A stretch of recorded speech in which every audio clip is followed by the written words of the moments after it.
Tara at samahan niyo ako bilang isang Reyna La Paloma ngayong Santa Cruzan. Maga pa lang pinaligo na ako kaya naman papunta na ako dyan para ayusan. Sa taas nga pala ako aayusan which is dun sa tinutuluyan ni Tito. Maya-maya pa naayos na at lipstick na lang. Pagkatapos ay hair naman. Nililinis na nga lang dyan pala ni Tito yung sa mukha ko dahil nga nagpapawis na ako agad. Pagkatapos ay naayos na din niya yung buhok ko.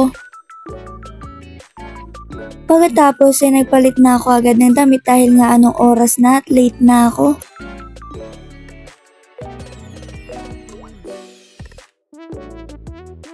Humanap na nga din pala ng sasakyan si Lola dyan dahil nga sa anong oras na.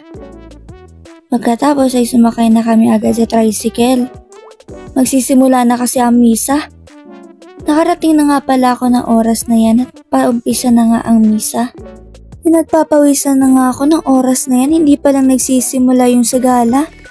Mabilis lang naman natapos yung misa kaya naman pagkatapos ng misa ay nayos na naman ako. Tamang punas nga lang ako dyan dahil nga sa pawis na.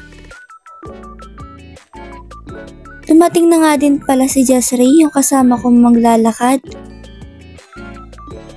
Inayos na nga din pala dito yung mukha ko dyan.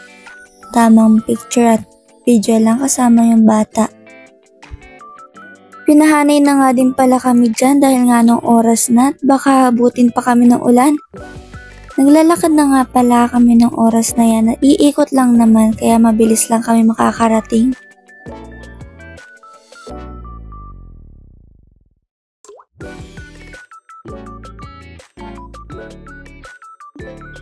Nung nasa parke na kami, nakaabang na nga din pala dyan yung kapatid ko para mag-video.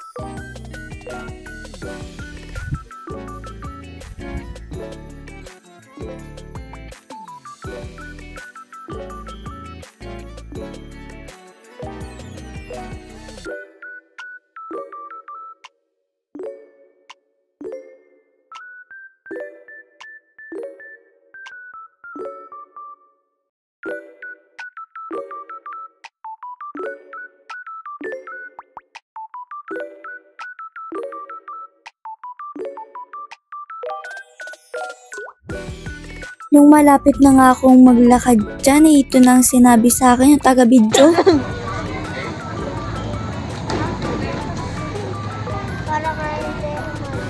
Ang pangit mo. Paurat. Tara na umuwi. Pabalik na nga din pala kami ng oras na yan. Nahuhulas na nga din yung makeup namin gawa ng pawis.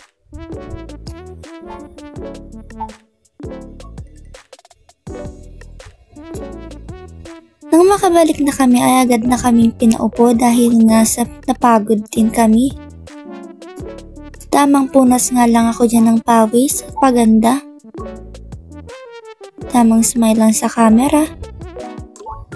May pamerienda nga din pala sila diyan. Maya-maya lang binigyan naman kami ng bulaklak na iaalay kay Maria. At ayan na nga nagsisimula ng magbigay ng bulaklak kay Maria. Nang matawag na kami ay kami naman na nagpunta. Pagkabalik ko nga sa upuan ay kinain ko naman na yung burger na binigay nila.